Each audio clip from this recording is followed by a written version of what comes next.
نحمده ونصلي على رسوله الكريم أما بعد فأعوذ بالله من الشيطان الرجيم بسم الله الرحمن الرحيم قل يا عبادي الذين أسرفوا على أنفسهم لا تقنطوا من رحمة الله إن الله يغفر الذنوب جميعا إنه هو الغفور الرحيم فقد قال النبي صلى الله عليه وسلم إنما الأعمال بالنيات الحديث قال الله تبارك وتعالى وما أصابتكم من مصيبة فبما كسبت أيديكم ويعفو عن كثير صدق الله العظيم.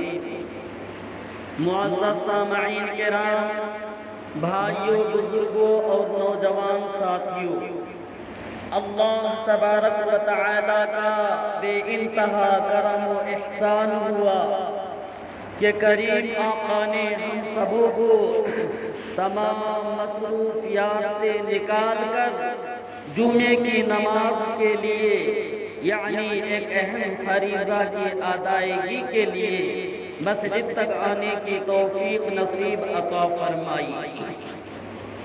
معززین کرام، گزشتہ جمعہ آپ حضرات کے سامنے توبہ و ندامت سے متعلق گفتگو ہوئی تھی. آج کے اس جمعہ میں بھی اسی عنوان پر لب گشائی کی جسارت کروں گا. معززین، ہم نے قرآن مقدس کی آیتوں کی تلاوت کی ہے. سب سے پہلی آیت جو ہم نے پڑھی اس کا سادہ سا ترجمہ ہے کہ اے نبی صلی اللہ علیہ وسلم، آپ کہہ دیجئے ان لوگوں سے جنہوں نے اپنے جانوں پر ظلم و زیادتیاں کر رکھی ہے، وہ اللہ کی رحمت سے نا امید مت ہو. ان اللہ، بے شک اللہ تعالی ہر قسم کے گناہوں کو معاف فرما دیں گے. انہ هو الغفور الرحیم، اللہ تعالی بہت بڑا مہربان رحیم ہے. معززین، اس وقت امت مسلمہ کے جو حالات ہیں وہ کس طرح سے ہے، کس راستے پر یہ قوم چل رہی ہے، گناہوں کے دلدل میں پھنستی جا رہی ہے، اور وہ تمام کام جس سے رب نے منع فرمایا ہے پوری طرح جرات مندی کے ساتھ ان تمام کاموں کو یہ امت کر رہی ہے. حالانکہ ہم نبی کے کلمہ پڑھنے والے ہیں، صحابہ کے طور طریقے کے مطابق ہمیں زندگی گزارنی چاہیے. اولیاء کرام کی زندگی، اکابرین سلف صالحین کی زندگی ہمارے لیے نمونہ اسلاف ہے، لیکن امت نے اس کو چھوڑ کر غیروں کے طریقے کو اپنی زندگی کے اندر داخل کر لیا ہے، جس کی وجہ سے یہ قوم پریشانی کے عالم میں اپنی زندگی گزار رہی ہے، اور ان کے اوپر ظالم بادشاہ مسلط کر دیا گیا ہے.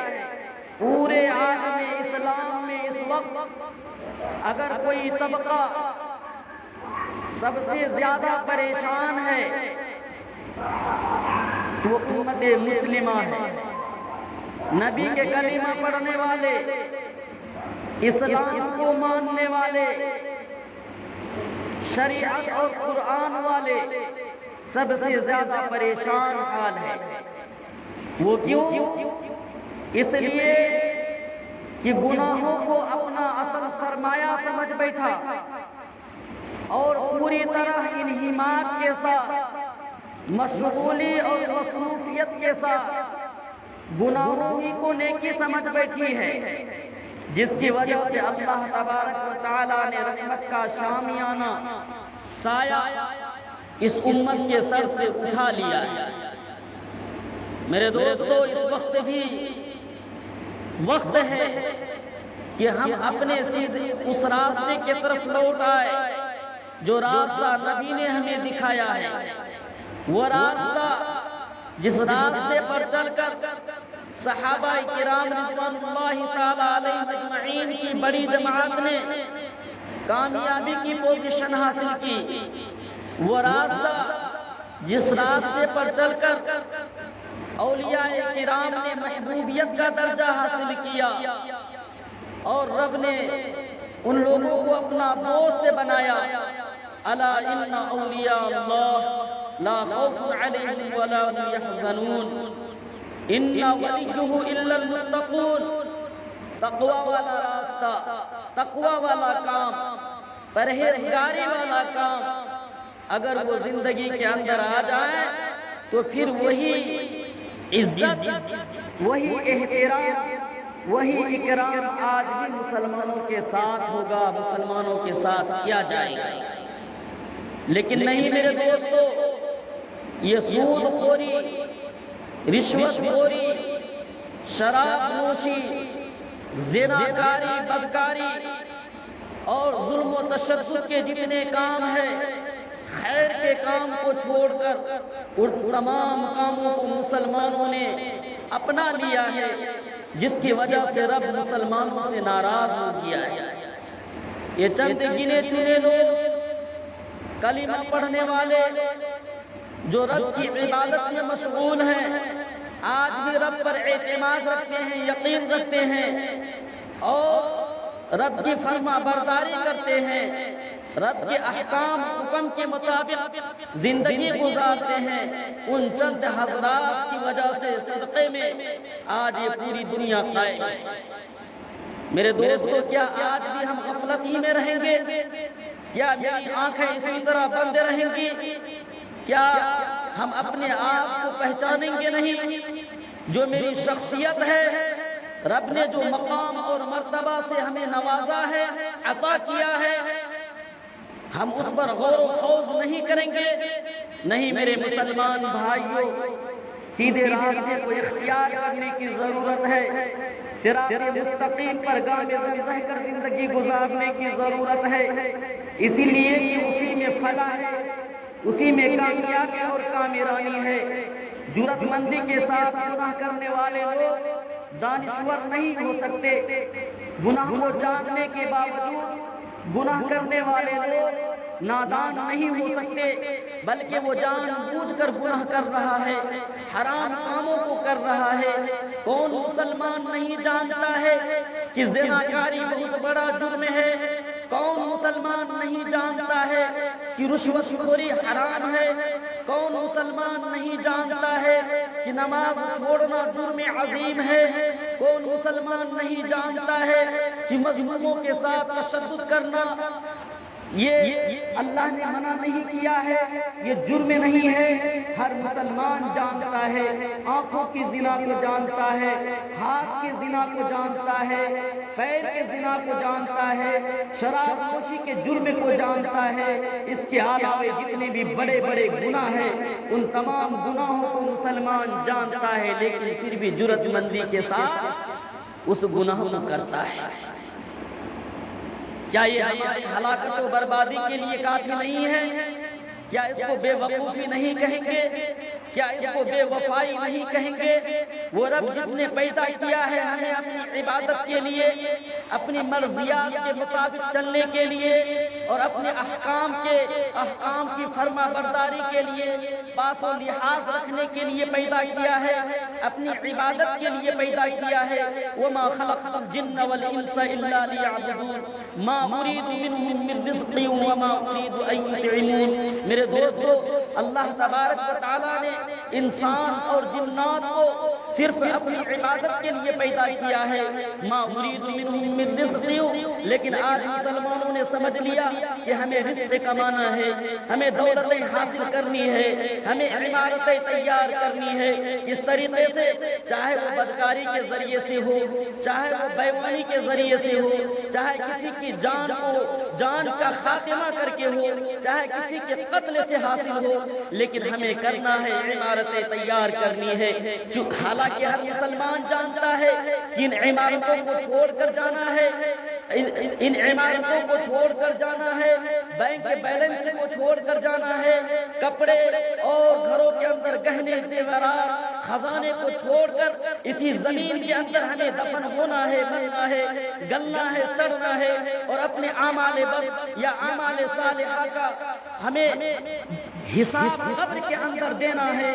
ہر مسلمان جانتا ہے، لیکن اس کے باوجود گناہ کرتا ہے، وہ ظلم تشدد کرتا ہے اور حرام کاری کرتا ہے، سود کھاتا ہے، رشوت خوری کرتا ہے۔ بتلائیے، اس کو جرأت مندی نہیں کہیں گے تو کیا کہیں گے؟ اور خدا کو جرأت مندی گناہوں پر قطعی پسند نہیں ہے۔ اگر کوئی مسلمان، کوئی انسان اگر نادانی میں کوئی گناہ کر لے، جس گناہ کو وہ گناہ نہیں جانتا ہے، جس کا علم اس کے پاس نہیں ہے، اگر وہ اس کو کرتا ہے تو اللہ تبارک و تعالیٰ اس بندے کو مہلت دیتے ہیں کہ ہو سکتا ہے اس کے درمیان میں کسی کے ذریعے سے ان کو جانکاری حاصل ہو جائے، وہ جان کر پھر اس گناہ سے توبہ و استغفار کر لے، مجھ سے رجوع کر لے، اس لیے اس کو مہلت دیا جاتا ہے۔ لیکن اس شخص کے بارے میں کیا کہیں گے جو گناہ کو جان کر کرتا ہے؟ وہ جانتا ہے کہ زنا کرنا حرام ہے، جرم عظیم ہے، وہ جانتا ہے کہ شراب پینا جرم عظیم ہے، وہ جانتا ہے کہ بیمانی کرنا یہ شیطانی بدقسمتی خصلت و فطرت ہے، لیکن اس کے باوجود بھی اگر وہ اس گناہ کو کرتا ہے تو اللہ تبارک و تعالی جان کر جو شخص گناہ کرتا ہے اس کو فوراً اپنا گرفت میں لیتے ہیں، پکڑ میں لیتے ہیں، پھر اپنا قہر اس بندے کے اوپر نازل فرماتے ہیں۔ حضرت دانوس رحمہ اللہ تعالی علیہ اپنے زمانے کے بہت بڑے ولی گزرے ہیں، بہت بڑے بزرگ گزرے ہیں۔ حضرت دانوس رحمہ اللہ تعالی علیہ کے بارے میں لکھا ہے کتابوں کے اندر کہ آپ ایک مرتبہ اپنے گھر سے باہر نکلے، آبادی کی طرف ایک پہاڑ پر آپ کی نظر پڑی جو خشک تھا، پوری طرح سوکھا ہوا تھا۔ آپ نے پہاڑ کی طرف نظریں اٹھائی، پھر کہا کاش کہ ان پہاڑوں پر سبز و زار ہوتا، آبشاریں ہوتی، کتنا اچھا منظر ہوتا، کتنا خوبصورت منظر ہوتا۔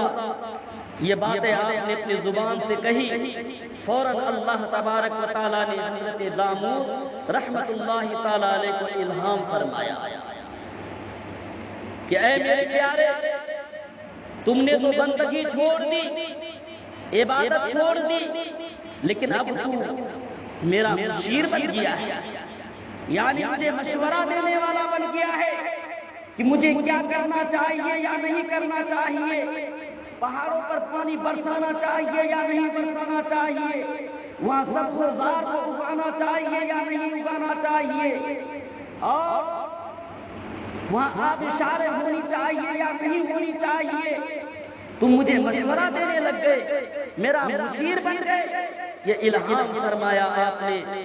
اللہ تبارک و تعالیٰ نے جب آپ کو الہام فرمایا، حضرت دانوس رحمت اللہ تعالیٰ علیہ شرمندہ ہوئے اور کہا ہم نے جرم کیا ہے، مجھ سے غلطی ہوئی ہے، اس لیے اب میں اپنے آپ کو سزا دوں گا، اب میں اپنے آپ کو سزا دوں گا کہ ہم نے رب کی بندگی چھوڑ کر رب کو میں مشورہ دینے لگا کہ آپ اشارے ہونی چاہیے، سبز و شاداب ہونا چاہیے، یہاں پہ بارشیں ہونی تھی، یہاں خوش منظر ہونا تھا، یہ ہم نے جرم کیا ہے، غلطی کی ہے، اس لیے اب میں اپنے آپ کو سزا دوں گا۔ حضرت داموس رحمۃ اللہ تعالی علیہ نے کھانا پینا بند کر دیا۔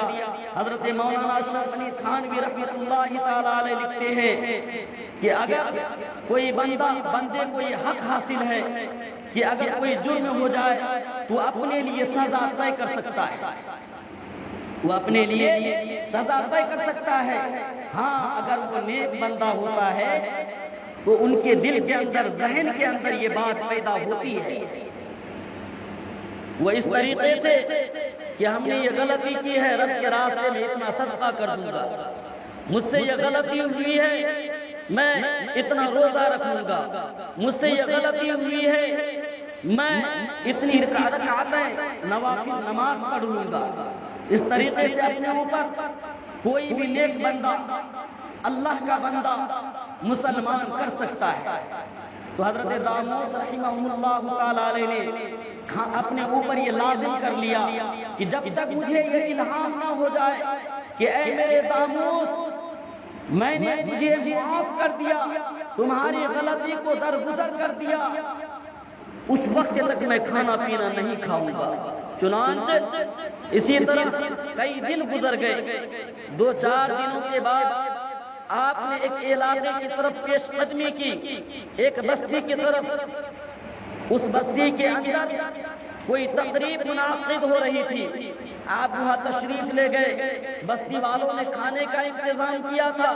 جب کھانے کا وقت ہوا، دسترخوان چنا گیا، اس وقت حضرت داموس کو لوگوں نے کہا کہ آئیے آپ بھی کھانا تناول فرما لیجیے، آئیے آپ بھی کھانا کھا لیجیے۔ حضرت داموس رحمۃ اللہ تعالی علیہ نے کہا کہ نہیں، میں کھانا نہیں کھا سکتا۔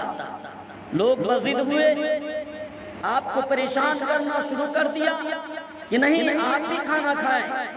حضرت داموس بار بار انکار کرتے رہے اور بستی والے اصرار کرتے رہے کہ نہیں، آپ کو کھانا پڑے گا۔ حضرت داموس رحمت اللہ تعالی علیہ نے انکار کیا تو لوگوں نے وجہ پوچھی۔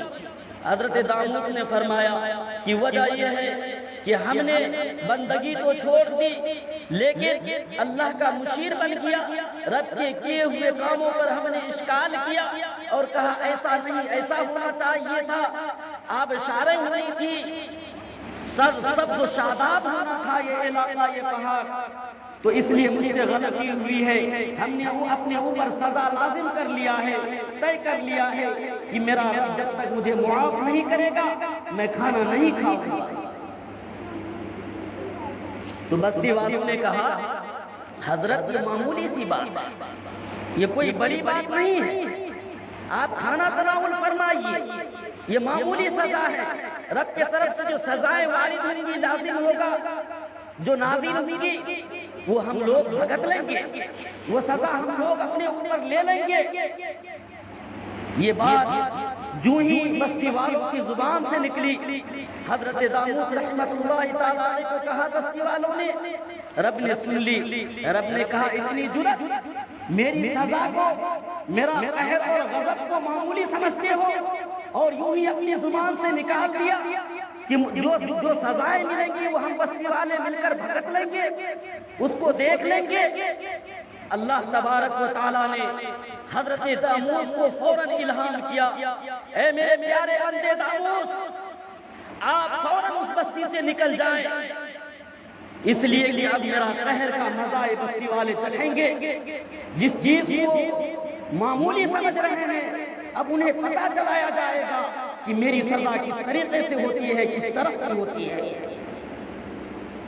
حضرت داموس رحمۃ اللہ تعالی علیہ کو الہام ملتے ہی فوراً آپ بستی سے باہر نکل جاتے ہیں اور اللہ تبارک و تعالیٰ نے اس بستی کی زمین کو پلٹ دیا اور پورے کے پورے علاقے کو تہس نہس کر دیا اور سب کو زمین کے نیچے دفن کر دیا۔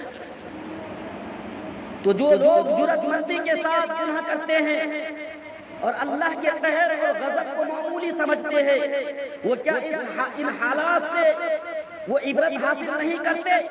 کیا ان کے ذہن کے اندر باتیں نہیں آتی؟ علماء کرام، مفکر اسلام، خطبہ عتبہ ائمہ مساجد مکاتب پروگراموں کے اندر بارے میں واقعات سناتے ہیں اور سامعین خوش اسلوبی کے ساتھ دل جمعی کے ساتھ واقعے کو سنتے ہیں میرے دوستو. لیکن کیا ہو گیا قوم کو کہ وہ ان واقعات کو سنتے ہیں لیکن اس سے متاثر نہیں ہوتے, عبرت حاصل نہیں کرتے, وہ گناہوں کو نہیں چھوڑتے, توبہ استغفار نہیں کرتے. میرے دوست گناہوں کو جرأت مندی کے ساتھ مت کرو, اللہ کے قہر کو اور غضب کو دعوت مت دو, اس لیے کہ اس کا قہر بہت بھیانک ہوتا ہے, بہت خطرناک ہوتا ہے. اس وقت قوم کی جو حالت بنی ہوئی ہے یہ سمجھتے ہیں, یہ قوم سمجھ رہی ہے, یہ کلمہ کو مسلمان, یہ نبی کے کلمہ پڑھنے والے, یہ نبی کو ماننے والے, یہ امت مسلمہ امت محمدیہ گناہوں کو معمولی سمجھ کر رہی ہے. سود اور رشوت کو ہی اپنا اصل پیشہ بنا لیا ہے, رزق کمانے کو حرام طریقے سے یہ اپنا اصل پیشہ بنا لیا ہے. نہیں میرے مسلمان بھائیوں, غور کرو اپنی زندگی کے اندر. ہم سے اور آپ سے پہلے جو مسلمان آئے تھے وہ بھی کھانا کھاتے تھے, وہ بھی اللہ کی نعمتوں کو حاصل کرتے تھے, لیکن ان کا طریقہ کیا تھا؟ عزت سے بڑھ کر کوئی چیز نہیں ہوتی ہے. میرے دوستو, حضرت عبداللہ ابن مبارک کا نام آپ نے سنا ہوگا.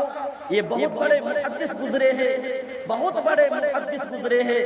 حضرت عبداللہ ابن مبارک رحمت اللہ تعالی علیہ کا واقعہ تمام جوانوں کے لیے عبرت کا مقام رکھتی ہے, اور لوگ اس سے متاثر ہو کر گناہوں کو چھوڑ کر نیکوکاری کا راستہ اختیار کر سکتے ہیں. لیکن قوم عبرت کب حاصل کرے گی؟ دل پورا کے پورا سیاہ کر چکا ہے گناہ کرتے کرتے.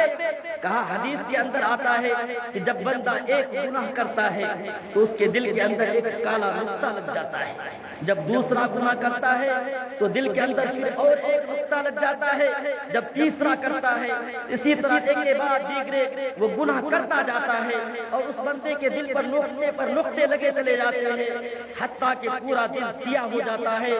پھر قرآن مقدس کہتا ہے ختم اللہ علی قلوبہم وعلی سمعہم وعلی ابصارہم غشاوہ ولہم عذاب عظیم. ختم اللہ علی قلوبہم, ہم نے اس کے دلوں پر مہر لگا دیا, وعلی قلوبہم وعلی سمعہم, اور اس کے کانوں پر پردے لگا دیے, وعلی ابصارہم, اور ان کی آنکھوں پر غفلت کا پردہ ڈال دیا, غشاوہ ولہم عذاب عظیم. پھر ایسے لوگوں کے لیے جبکہ ان کے دلوں کے اندر خیر کی باتیں نہیں گھس سکتی ہے, دلوں پر پردہ پڑ جاتا ہے, مہر لگا دیا جاتا ہے, تالے لگا دیے جاتے ہیں, آنکھیں حقیقت کو دیکھ نہیں سکتی ہے, دل حقیقت کو تسلیم نہیں کر سکتا ہے, کان حقیقت کو سن نہیں سکتا ہے. اگر آج بھی خدا کے قہر کے بارے میں بیان کیا جاتا ہے, گناہوں کی سزاؤں کو بیان کیا جاتا ہے, وعیدوں کو بیان کیا جاتا ہے, لوگوں کے چہرے پر ناراضگی کے سبب ظاہر ہوتے ہیں, نظر آتے ہیں. میرے دوستو نہیں, اگر کوئی شخص یہ جانتا ہے کہ اس دوا سے شفا ملے گی, اس بندے کے لیے یہ بھی جاننا ضروری ہے کہ اس دوائی سے موت آتی ہے, آ سکتی ہے. دونوں جاننا ضروری ہے, گناہوں کو بھی جاننا ضروری ہے, وعیدوں کو بھی جاننا ضروری ہے, گناہوں پر جو سزائیں ملتی ہے اس کو بھی جاننا ضروری ہے, اور نیکیوں پر جو اجر کا وعدہ ہے جو ملے گا اس کو بھی جاننا ضروری ہے. تو میرے دوستو, نیکوکاری کے کام کر کے آدمی جنت کے مستحق اور آرزو مند ہوتا ہے, خواہش رکھتا ہے, اعتماد رکھتا ہے کہ مجھے جنت ملے گی. اسی طرح بندے کو گناہوں کے بارے میں معلوم کر کے ان کو یہ پتہ چلنا چاہیے کہ اس کے کرنے کی وجہ سے دنیا میں بھی ذلیل و رسوا ہونا پڑے گا, اور آخرت میں خدا کی عدالت جب ہوگی, میزان عدل قائم ہوگا, اس کے بعد اس گناہ کی وجہ سے جہنم کے گڑھے میں مجھے پھینکا جائے گا. یہ دونوں معلوم ہونا ضروری ہے. حضرت عبداللہ ابن مبارک رحمۃ اللہ تعالی علیہ اپنی جوانی کے عالم میں ایک عورت کے ساتھ عشق کر بیٹھے, اور بات و چیت کے درمیان کافی دنوں کے بعد اس عورت نے ملنے کا ایک وقت متعین کیا, رات کا وقت. حضرت عبداللہ ابن مبارک کو ایک جگہ کی نشاندہی کر دی. حضرت عبداللہ ابن مبارک پوری رات اس عورت کا انتظار اس مقام پر کرتے رہے, لیکن وہ عورت نہیں آئی حتیٰ کہ فجر کی آذان ہوئی. حضرت عبداللہ ابن مبارک رحمہ اللہ تعالی علیہ چوک پڑے اور کہا کہ کاش کہ اس طرح جس طرح پوری مشغولی اور انہماک کے ساتھ ہم نے اس عورت کو یاد کیا اور انتظار کرتا رہا، اسی طرح اگر میں پوری رات اللہ کی عبادت کر لیتا، اپنا رب کو یاد کر لیتا، تو میرا رب مجھے ولایت کے درجے پر فائز کر دیتا، اپنا محبوب بندہ بنا لیتا۔ یہ سوچ کر آپ نے فوراً اسی وقت توبہ کی، استغفار کیا۔ حضرت عبداللہ ابن مبارک رحمہ اللہ تعالیٰ علیہ اپنا گھر پہنچتے ہیں اور علم حاصل کرنے کا ارادہ کرتے ہیں، تو ایک بستی کی طرف آپ نے روانگی اختیار کی۔ وہ عالموں کا بستی تھا، وہ نیکوکار لوگوں کا علاقہ، اہل علم کا طبقہ جہاں رہتے تھے، وہاں جا کر ہم علم حاصل کریں گے۔ آپ نے سفر کا آغاز کیا، بستی سے باہر نکلے اور ایک شخص اسی طرف جا رہے تھے تو دونوں ہمراہ ہو گئے۔ تو راستے پر کیا ہوا کہ اس ولی نے یہ دیکھا کہ سر کے اوپر ایک سایہ، رحمت کا سایہ، بادل کا سایہ، جو سخت شدت دھوپ کے عالم میں سایہ کیا ہوا ہے، اور اسی سائے کے تلے تلے یہ دونوں سفر میں چلتے رہے، حتیٰ کہ جب دونوں ایک مقام پر پہنچے اور اپنی اپنی منزل کی طرف جدا ہوئے تو کیا دیکھا، اس ولی صفت انسان نے جو پہلے سے اللہ والے تھے، پہلے سے نیکوکار تھے، پہلے سے شریعت پر چلنے والے تھے، پہلے سے عبادت کرنے والے تھے، پہلے سے اوراد و وظائف میں مشغول رہنے والے تھے، اس نے کیا دیکھا کہ وہ نوجوان یعنی حضرت عبداللہ ابن مبارک جس طرف سے گزر رہے ہیں، وہ بادل کا سایہ ان کے سروں سے اوپر سے جا رہا ہے۔ حضرت عبداللہ ابن مبارک رحمہ اللہ تعالیٰ علیہ کی عالم کو دیکھ کر وہ بزرگ فوراً واپس لوٹے اور حضرت عبداللہ ابن مبارک کا ہاتھ پکڑا اور پھر کہا، اے نوجوان، تم نے کون سی نیکی کی ہے، کون سا اچھا کام کیا ہے کہ اللہ تبارک و تعالیٰ نے تیرے سر کے اوپر اپنا ابر کا سایہ رکھا ہے، اپنی رحمت کا سایہ رکھا ہے، کہ سخت دھوپ اور گرمی کی شدت گرمی میں تم کو دھوپ سے رب بچا رہا ہے۔ حضرت عبداللہ ابن مبارک نے کہا کہ یہ واقعہ تھا، میں نے پوری رات اس عورت کا انتظار کیا لیکن وہ نہیں آئی، حتیٰ کہ فجر کی اذان ہوئی، میں اسی وقت اس سے متاثر ہوا اور رب نے میرے دل کے اندر بات ڈالی کہ کاش کہ آج کی پوری رات اگر میں اپنا رب کو یاد کر لیتا تو رب مجھے اپنے ولی بنا لیتا۔ بس یہ سوچ کر ہم نے سچی توبہ کی اور علم حاصل کرنے کے لیے میں نکل گیا ہوں۔ اللہ تبارک و تعالیٰ نے شاید اسی ادا کو پسند کیا اور مجھے اپنے نیک بندوں میں شامل کر لیا۔ میرے دوستو، اس سے عبرت حاصل کرو، نوجوان طبقے کے لوگوں اس سے عبرت حاصل کرو، زنا سے بچو، بدکاری سے بچو، نشہ آور چیزوں سے بچو، شراب خوری سے بچو، تمام گناہوں سے بچو۔ حضرت عبداللہ ابن مبارک کی شخصیت معلوم ہے، آج کے جتنے بھی محدثین ہیں، آج کے جتنے بھی احادیث کو جاننے والے ہیں، نص حدیث اور نص حدیث سے واقفیت رکھنے والے ہیں، ان تمام علماء کا، ان تمام محدثین کی سند حضرت عبداللہ ابن مبارک سے ملے گا، اس کے بعد وہاں سے سند آگے بڑھے گی، پھر صحابہ تک پہنچے گا، پھر صحابہ سے سند آگے بڑھے گی، رسول پاک صلی اللہ علیہ وسلم کے قدم مبارک تک پہنچے گا۔ وہ شخصیت ہے حضرت عبداللہ ابن مبارک کا، وہ شخص جو اپنی جوانی کے عالم میں عورتوں پر دیوانہ تھا، شہوانی اور جوانی مستانی میں انسان کو پتہ نہیں چلتا ہے کب دین ڈوبا، کب دین طلوع ہوا، سورج نکلا، اور کب غروب ہوا، ان کو اس کا علم نہیں ہوتا ہے، لیکن جس نے اپنا ہوش کو سنبھالا اور اپنے آپ کو سنبھالا اور پھر رب کی طرف رجوع کر لیا، تو میرے دوست حضرت عبداللہ ابن مبارک کی زندگی کو دیکھو، وہ شخصیت جو اپنے مسند پر بیٹھ کر لوگوں کو علم حدیث سکھا رہے ہیں، رسول پاک صلی اللہ علیہ وسلم کے قدم مبارک تک لے کر جا رہے ہیں۔ یہ دیکھو، حضرت ابوبکر صدیق نے حضور سے یہ حدیث سنی، حضرت ابو ہریرہ نے یہ باتیں سنی، حضرت عبداللہ ابن مسعود نے یہ سنی، حضرت ابو دجانہ کے بارے میں اللہ کے رسول نے یہ کہا، حضرت امیر معاویہ کے بارے میں یہ فرمایا۔ اسی طرح حضرت عبداللہ ابن مبارک ایک ایک حدیث کی سند کو کھول کر لوگوں کے سامنے بیان کرتے تھے۔ رب نے اتنا بڑا محدث بنایا آپ کو۔ وہی حضرت عبداللہ ابن مبارک ایک سال مسند حدیث پر بیٹھ کر لوگوں کو حدیث سکھاتے تھے، اور ایک سال پورا مکمل جا کر بارڈر کے علاقے میں، سرحدی علاقے میں جہاد کرتے تھے، اتنے بڑے عالم، اللہ تبارک و تعالیٰ سے التجا ہے کہ کریم آقا حضرت عبداللہ ابن مبارک کے قبر مبارک کو نور سے منور کر دے کہ انہوں نے آنے والی نسلوں کے لیے ایک عبرت کا مقام بنا اور آنے والی نسلوں تک انہوں نے حدیث کا علم پہنچایا۔ اللہ تبارک و تعالیٰ حضرت عبداللہ ابن مبارک رحمہ اللہ تعالیٰ علیہ کو جنت الفردوس میں اعلیٰ مقام عطا کرے اور اس کے طوفیل میں پورے کائنات کے مسلمانوں کی مغفرت کرے اور لوگوں کو نور ہدایت عطا فرمائے۔ وآخر دعوانا الحمدللہ رب العالمین۔ سنت